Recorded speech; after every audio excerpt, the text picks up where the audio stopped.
नमस्कार, prime news देख रहे हैं आप और मैं हूं आपके साथ राखी लांबा। बुलेटिन का आगाज करते हैं बड़ी जानकारी के साथ। शिवपाल यादव ने प्रयागराज में प्रेस वार्ता की। प्रेस वार्ता में शिवपाल यादव ने बड़ा बयान दिया है। उन्होंने कहा कि हम आजीवन सपा में ही रहेंगे। अखिलेश विपक्ष की अच्छी भूमिका निभा रहे हैं। मेरे लिए पद का कोई मायने नहीं है। इस सरकार में निर्दोष लोग जेल भेजे जा रहे हैं। मुझे अब सपा को मजबूत करना है। मैं जनता के मुद्दे उठाता रहूंगा। हम सपाई हैं, आजीवन संघर्ष करेंगे। पार्टी जो भी जिम्मेदारी देगी वो जिम्मेदारी निभाएंगे, ये शिवपाल सिंह यादव ने कहा। आगे उन्होंने कहा कि कोई ऐसा पद नहीं बचा है जिस पर मैं ना रहा हूं।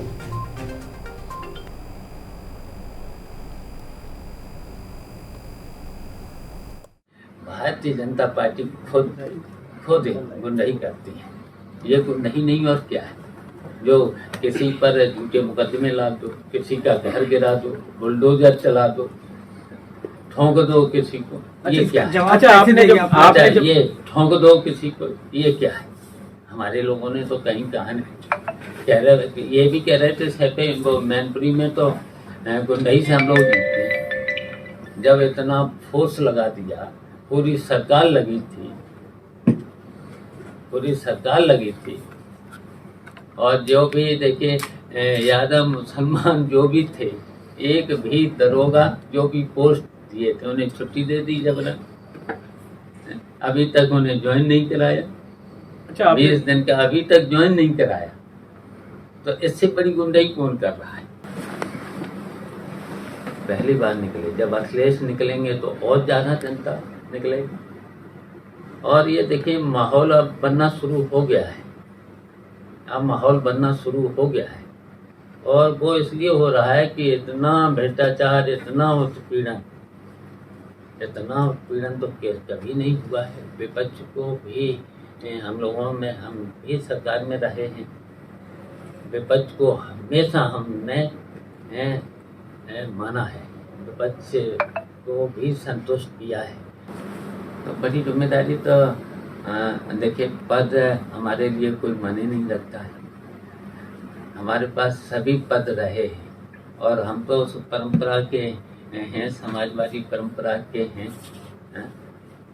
आपने देखा है कितने बड़े लोग हुए हैं, जयप्रकाश हुए, डॉक्टर लोहिया हुए। कौन सा पद था इनका?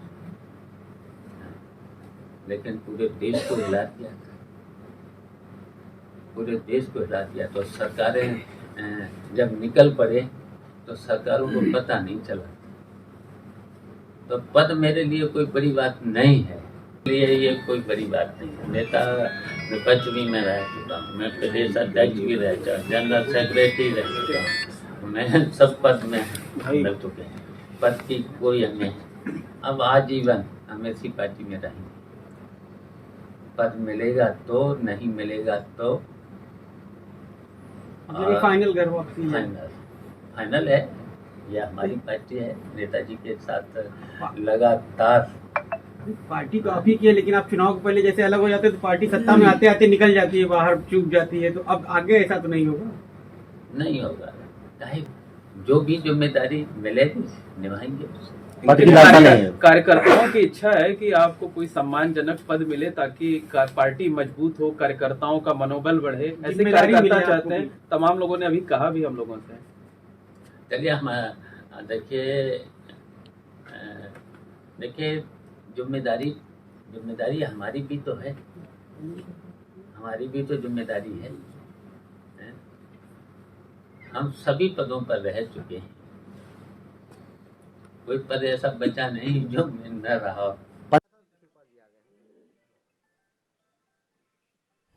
तो आपने सुना शिवपाल सिंह यादव ने किस तरीके से साफ कर दिया है कि पद की कोई लालसा नहीं है। आजीवन समाजवादी पार्टी में रहेंगे और जो भी भूमिका उन्हें दी जाएगी उस भूमिका को निभाएंगे। जो भी जिम्मेदारी मिलेगी उसका निर्वहन करेंगे। ऐसा कोई पद नहीं है जिन पर शिवपाल सिंह यादव ना रहे हों। तो इसलिए उन्होंने स्पष्ट कर दिया है कि पद की कोई लालसा नहीं है। लेकिन सरकार पर उन्होंने निशाना साधा। उन्होंने कहा कि सरकार में निर्दोष लोग जेल भेजे जा रहे हैं। कपिल श्रीवास्तव हमारे साथ समाजवादी पार्टी के प्रवक्ता जुड़ गए हैं और इसी के साथ साथ कृष्ण मोहन पांडे बीजेपी प्रवक्ता है। दोनों हमारे साथ जुड़ गए हैं। आप दोनों का बहुत बहुत स्वागत है प्राइम न्यूज पर। जी नमस्कार। बहुत कपीश जी, मेरा पहला सवाल आपसे है कि कार्यकर्ताओं को इच्छा थी प्रसपा के कि समाजवादी पार्टी में जाते ही शिवपाल सिंह यादव को कोई बड़ी जिम्मेदारी दी जाएगी, लेकिन शिवपाल सिंह यादव ने कह दिया है कि देखिए हमें पद की कोई लालसा नहीं है। लेकिन क्या कार्यकर्ताओं का मनोबल घटेगा? देखिए, उन्होंने एक बात स्पष्ट कही है कि वो समाजवादी थे, समाजवादी हैं और समाजवादी ही रहेंगे और समाजवादी पार्टी में ही रहेंगे। उन्होंने साथ ही ये भी कहा है कि हम तो सभी पोस्टों पर रह गए हैं, सभी पदों पर रह चुके हैं, उनके लिए पद कोई मायने नहीं रखता है, उनसे पद गौरवान्वित होता है, वो पद से गौरवान्वित नहीं होते।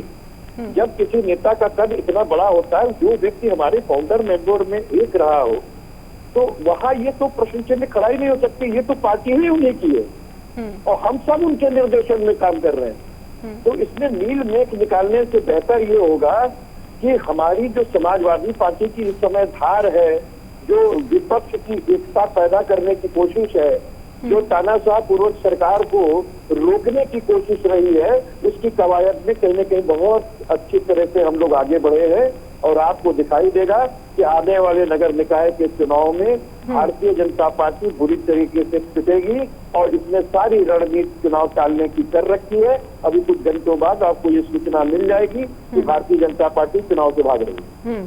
कृष्ण मोहन जी, खबर ये मिलेगी कि निकाय चुनाव में आप हार गए। शिवपाल सिंह यादव ये कह रहे हैं कि अभी अखिलेश यादव बाहर निकले हैं, हम बाहर निकले हैं और उसके बाद मजबूती संगठन को और भी ज्यादा मिलेगी और बीजेपी जिस तरीके से लोकतंत्र की हत्या कर रही है उसको रोका जाएगा। और अभी कपीश श्रीवास्तव जी भी कह रहे हैं कि निकाय चुनाव में आपकी हार होगी ही होगी।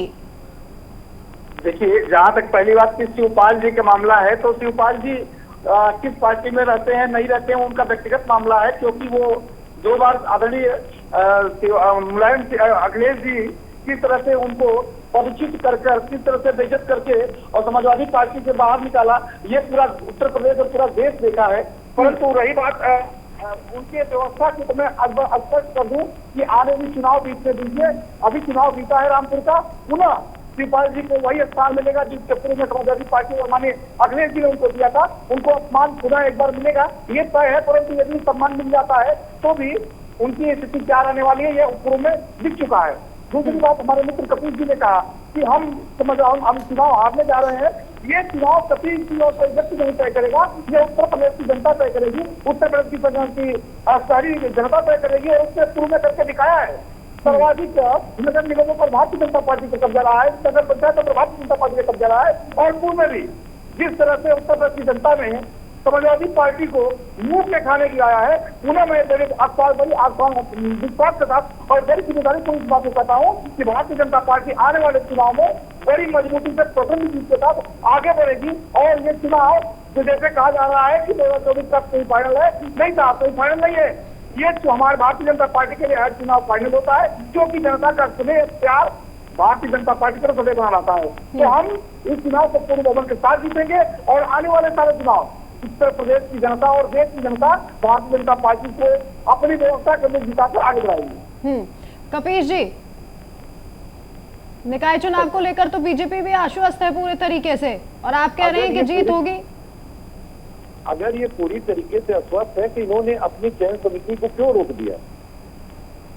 भाई, आपको तैयारी करनी चाहिए, आप तो 24 आवर तैयारी करने वाले लोग हैं।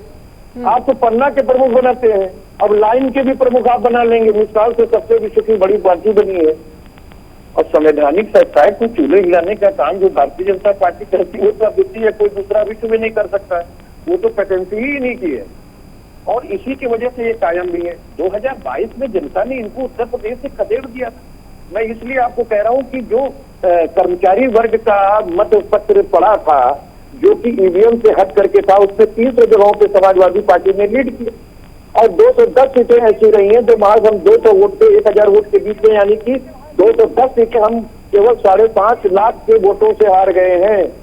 तो ये तो प्रशासन ने हराया ना, चुनाव में गिनती रोक करके, चुनाव को धीमे करा करके, गिनती को धीमे करा करके, तो सारी बेईमानियां इन्होंने की। उसके बाद ही आज इनकी सरकार बनी। ये तो हटी हुई सरकार है। प्रदेश में आप किसी से भी बात करके देखें, वो कहता कि हमने तो साफ साइकिल चलाई थी, ये कमल कीचड़ से कहां से आ गया। तो ये सारी चीजें हैं। आप देखिए, उत्तर प्रदेश में नगर निकाय के चुनाव है, स्थानीय मुद्दों पर लड़ने जाने चाहिए। मैं तो आपको बार बार कह रहा हूँ कि हमारे मित्र मुझे बता दें कि पूरे उत्तर प्रदेश में 14 जगहों पर नगर निगम में इनके अपने मेयर, इनके पार्षद बहुमत से थे, लेकिन हर बारिश के अंदर पूरा का पूरा नगर निगम क्षेत्र जो है वो जलमग्न हो गया। वहाँ नावें चली, चाहे गोरखपुर ही क्यों ना हो। गोरखपुर में आदरणीय योगी आदित्यनाथ जी की कर्मभूमि है, यही गोरक्षनाथ मठ है और 29 सालों से वो सांसद रहे हैं, आज हमारे माननीय मुख्यमंत्री हैं। बावजूद उसके गोरखपुर के 80 मोहल्लों में ये रोड पे नाव क्यों चली? प्रश्न इस बात का खड़ा होता है। उल्टा कृष्णमोहन जी, कबीर जी का साफ तौर पर कहना है कि अगर समाजवादी पार्टी जीतेगी तो पूरे तरीके से विकास होगा। जो विकास योगी आदित्यनाथ भी नहीं कर पाए अपने संसदीय क्षेत्र में, उससे ज्यादा विकास हम करेंगे। हाँ, ठीक बात है, ये विकास करते हैं, ये विकास करते हैं, इनका विकास दिखता है उत्तर प्रदेश में। मुख्तार इनका विकास है, अतीक विकास है, अजय विजय सिंह विकास है इनका। अंतु मिश्रा उत्तर प्रदेश के सारे अपराधियों का विकास खुलेगा मुझे देखता था, परंतु हाँ, हमारी सरकार के आने के बाद से इनके विकास को हमने बुलडोजर के नीचे दबा दिया। उत्तर प्रदेश की जनता ने हमें बुलडोजर किया और इनके विकास करने की क्या जरूरत है? विनीत सिंह पे बात करने की क्या जरूरत है? चिन्मयानंद स्वामी पे बात करने की क्या जरूरत है? उत्तर प्रदेश बताइए ना, कि बात करने की क्या जरूरत है? अकबर साहब से बात करने की क्या जरूरत है? जिन्होंने 22 महिला पत्रकारों का स्वीकार किया था, उनसे बात करने की क्या जरूरत है?